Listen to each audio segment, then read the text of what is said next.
2026年3至4月美股、石油、白銀。大家好，我係小心，呢個 channel 係關於美股同玄學嘅。如果你有興趣咧，可以訂閱；如果你想知道 update 嘅美股資訊咧，可以訂閱我嘅 Patreon 嘅。咁我本身書《美股通勝2026年》咧已經係出版咗啦。如果你想拎到咧，可以裝 Patreon 嘅。咁今日係2026年3月21號。咁相信大家琴日咧都經歷咗一個嘅大市跌嘅一日啦嚇。咁其實目前嘅市況咧唔適合散戶玩嘅，咁我已經叫人咧係全部都拎現金嘅啦。咁大佬你又升2日，然後又大跌1日，咁叫人點玩咧？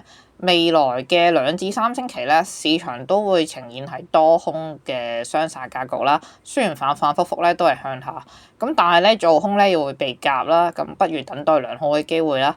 咁4月咧，其實美股睇嚟咧應該係先跌後升嘅，因為有一大堆人咧係其實行翻財運嘅。咁包括 BTC 嘅 Michael Saylor 啦、Palantir 嘅創辦人等等啦。不過又唔代表4月係一帆風順。咁4月嘅初期咧仍然係比較波動嘅。咁我都係仍然會保持現金。咁石油方面啦，如果大家之前有睇過我嘅影片咧，其實我有講過話巴菲特今年係走財運嘅。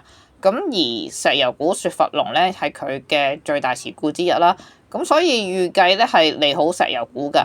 咁不過咧就想講明啦，4月咧巴菲特係會走破財運，咁所以大家可能咧睇睇係咪真係見好就收啦。